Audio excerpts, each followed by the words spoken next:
Hello and welcome to this week's edition of ELCAT News. I'm your host, Jen Carlos. On Tuesday, the school committee hosted a tour of the high school building. Members of the town council had a first-hand look at some of the needs and issues addressed in the statement of interest due to be submitted in April to the Massachusetts School Building Authority. Council President Kathleen Hill and member Michael Kane, along with town manager Denise Menard and director of finance Sarah Menard, looked specifically at areas of need outlined in the statement of interest. With the building, it can really only fit a wheelchair. Does it fit a wheelchair? Just barely. This is what you have. Wow. As well as at areas where new learning opportunities are leveraged for students through technology and redesign of existing spaces. 5 3D printers. Oh, that's what those are. Yep. And then you have a laser cutter and engraver right here. Last summer, we did a pilot to see if we could recreate a 21st century science classroom, and we started it to introduce our engineering lab, which is with the grant that Gordon talked about, Project Lead the Way, which is a very prestigious engineering grant we were very fortunate to receive. So what we had to do was we removed, and you'll see it in the room, we removed a lot of those big bulky stations. We had to cap gas lines, we had to cap the plumbing, we had to redo the surface of the tiles, but the space now is a place where kids come in and they can build robots more easily, they can collaborate more easily and do a lot of those kind of modern science techniques that we're really trying to get our students more involved in. Following the tour, school committee chairman Richard Ficero said the tour accomplished an important purpose for the school committee and reaffirmed the importance of working toward building a strong case to the MSBA. Basically, we each year for the last 5 years we have gone in front of the town council as part of the SBA process to get their vote to build a new high school, and we felt like, well, let's take what they're voting on and actually bringing them to show why we need a new high school. So they can visualize when we go for that vote why we need a new high school. The building I always felt was a good structure, and I always know infrastructure was lacking, the plumbing, the electrical, etc. But I was a little caught off guard at how worn the building looks, how small the classrooms look, how we could do so much more for our students, for our teenagers with a new building. I think what I'm feeling as the chair is more of an immediacy. We do know that it's a long process. We've been told it takes 6, 7, 8 years to get invited in. But for some reason or other, there was a huge disappointment, not only among the school committee members, but among a lot of citizens when we got refused the 5th time.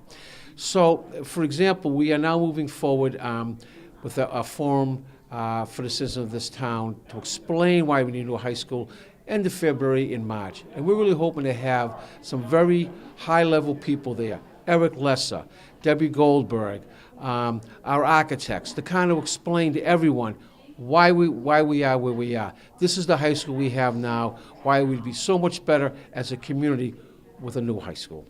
Council President Kathleen Hill said the tour provided context for the council to consider the upcoming fiscal year operating and capital budgets. Today's meeting was very helpful. Being a career educator, naturally, the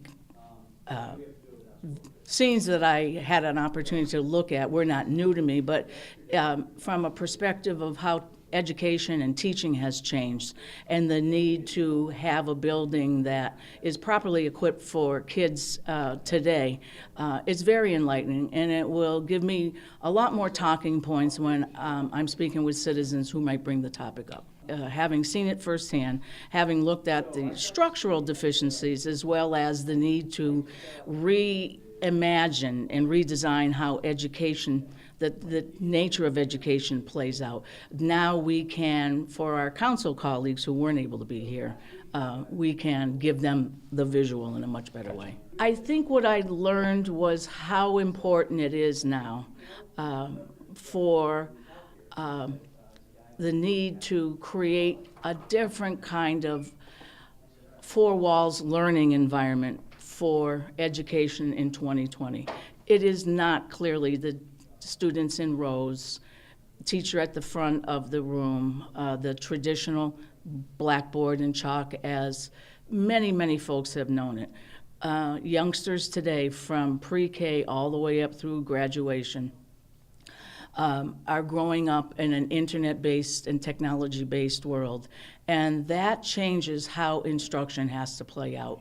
I knew that going in, but I can see as each year progresses how much more it's important to focus on instruction. It is not just the building around you. It's what's the environment a child is able to learn in and collaborate with his peers or her peers to think outside the box and learn the skills they need to function in a 21st century world. We have to find a creative way to keep this building viable for the students that are presently in it, and at the risk of, and I say this somewhat tongue-in-cheek, play the MSBA game, and I say that respectfully, that there is a process that has to play out. And you have to be a patient participant, as we can see, that this is our 6th try with a statement of interest. There is no risk to sign on for a statement of interest. You can't, it's like the lottery. If you don't play the game, you're not going to be a part of the opportunity to win anything.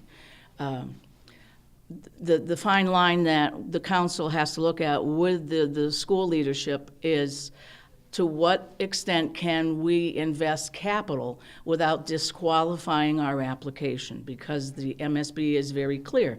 If you go out of your way to make major capital improvements, then in effect, you're shooting yourself in the foot and you take yourself out of the ring.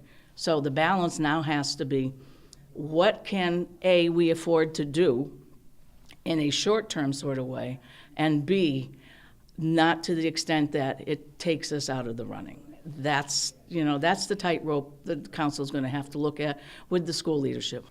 At a special meeting of the Conservation Commission on Wednesday, members deferred until April consideration of a proposal by R.E. LaPlante to begin eventual development of the wooded lot on Purv Street near the East Longmeadow Senior The Center. proposed plan is to install a retaining wall that will be approximately 12 feet tall on the downstream side or the downhill side of the property.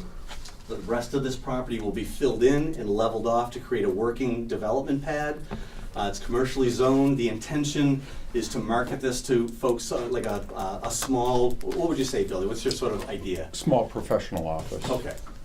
One of the other things that I was concerned about from going out there, and particularly at this time of year, because it's extremely difficult to see the vegetation and wetland indicator plants.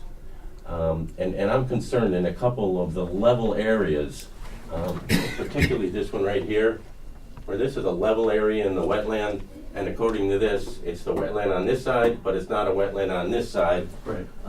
But it's at the same elevation. You know, and it's hard to see the skunk cabbage and some of the other indicator plants there. Mhm.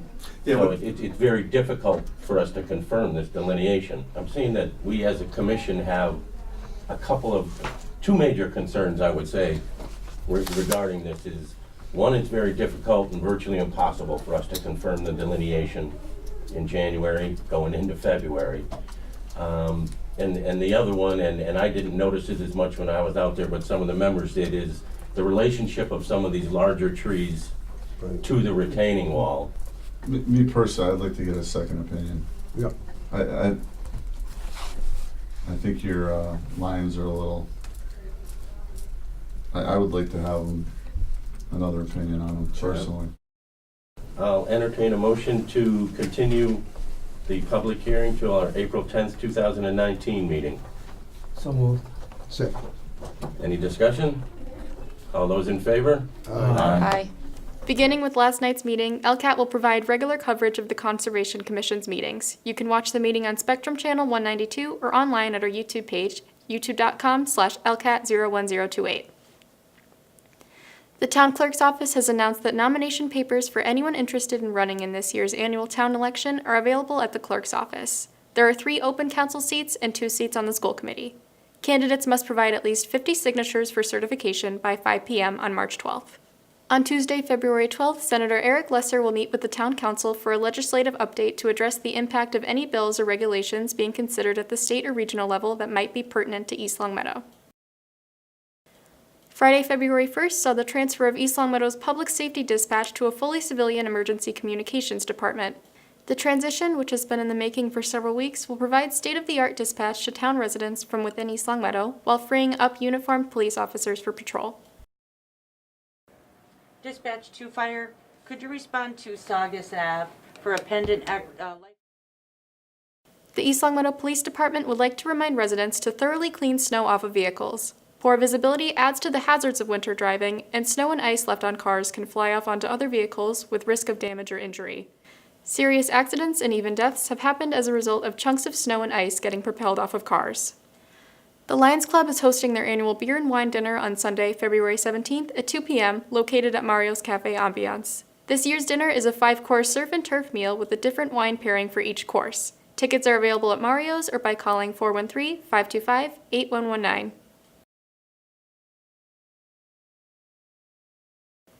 And schedule your car seat checkup today to ensure your child's safety. You can make an appointment for a car seat safety check by calling the Board of Health at 413-525-5400, extension 1106. Great Decisions, hosted at the Public Library, is America's largest discussion program on world affairs. ELCAT sat down with facilitator Tim Mara to learn more about this program and the impact it has on U.S. foreign policy. My name is Tim Mara, and I'm the moderator of the Great Decisions program here in East Longmeadow, graciously hosted by the East Longmeadow Public Library. I live here in town. My wife, Maura, works at the library. I have a son, Joe, who's a student at the high school, and a daughter, Ellie, who's in 8th grade at Birchland Park. Started out practicing law about 30 years ago. Worked for a large firm in Philadelphia, then moved to public service. I was a prosecutor in the Philadelphia District Attorney's Office for years. And then I worked in the criminal justice system for the prison system, defending the state against constitutional claims brought by inmates. Interesting legal work. I found my way here. I grew up in the area, found my way back home, and I work for a company in Springfield as an attorney. People at the library approached me, and I was very happy to do it. I've been a student of public affairs and international affairs for as long as I can remember. Great Decisions is the public face of the Foreign Policy Institute here in the United States. In the ash heap after the First World War, thinkers got together here and decided that it makes sense to have public discussions about the mistakes that we've made as a species that lead us to settle our arguments with bullets. And America was assuming a more important role on the world stage. And so thinkers and writers and idea people got together and formed this policy institute. And about 50 years ago, it developed a public face called the Great Decisions Program. It started out as sort of an old-fashioned salon where people would get together and talk about ideas. And slowly at first, and then more rapidly lately, it's developed into a real national program that's put on by groups all over the country. All of us have a responsibility as citizens in a democracy to be informed. That doesn't mean that we have to agree, but it does mean that we have to expose ourselves to ideas. And I think the more ideas that are available abroad, the more that people can avail themselves to, the more informed we are as people. And the perfect person for great decisions is not somebody who has fancy degrees or vast life experience. They're people who like to think, people who have ideas about the way things should be and enjoy discussing those sorts of ideas with people who are sincerely interested in what other people think about things. This year we have global migration, the Middle East, the nuclear framework, populism in international politics, trade with China, made in China, which is goods that are made and produced in China and then sold on the international market, the United States-Mexico relationship, and what's the role of the State Department today? Now, those all sound like very complicated things, and they can be complicated if you want to do a PhD thesis on them, but that's not the purpose of Great Decisions. Great Decisions is to spend about a half an hour watching a really well-done documentary. We watch it as a group, and there's much in the documentary that deals with the facts of the particular topic for that night, and then we discuss it as a group. I kick off the discussion with a handful of questions. I may pose ideas as a devil's advocate and try to get people to offer their take on things. I said earlier that the perfect candidate is a thinker. So many people come to Great Decisions, or at least think about coming to Great Decisions, and they're intimidated by the whole program. They think that there is a prerequisite that you have a background in international affairs and public policy, and that's just not true.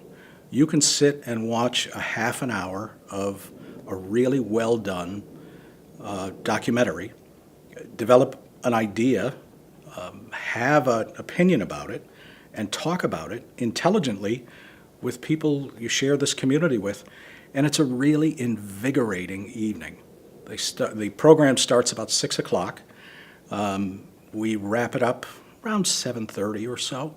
It's very casual, very conversational, and we have very wide-ranging discussions. We don't just prattle at each other in the evening that we spend together. There is a poll that is taken, and that poll is communicated to the Foreign Policy Institute, and they digest that data. There are 2 in February, 2 in March, 2 in April, and 2 in May. The first meeting is February 5th, starts at 6 o'clock. It's in the public meeting room at the library. If you're curious, but you don't want to go to the first one, it doesn't mean that you're barred from going to the others. It's an open door, and if you decide in the 5th meeting that this is something that you would like to do, you are welcome. And there are people who drop in and drop out all the time. I said earlier that you don't have to have fancy degrees, and I genuinely mean that. There are people from any walk of life. We've had high school students and 90-year-old retirees. We have people who are right in the thick of their work life.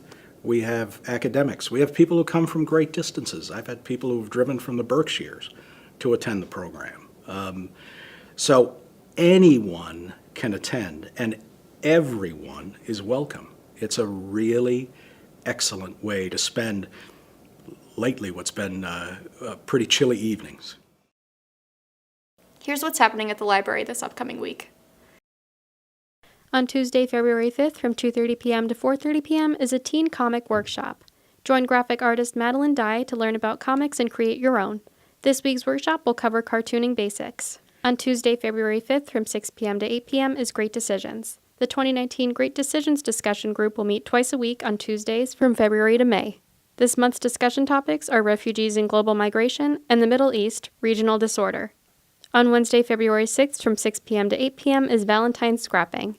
Make a scrapbook or a page or a card for your favorite Valentine photo. All die cuts, papers, and materials are provided. Open to all ages. On Friday, February 8th from 10:30 a.m. to 11:30 a.m. is Yoga with Heather Munson. Join Heather Munson for playful expression with stories, music, and movement. Ages 3 to 5, registration is required. And finally, on Friday, February 8th from 12:30 p.m. to 3 p.m. is a teen movie matinee. This week's film is The Hate U Give, rated PG-13, based on the popular young adult novel.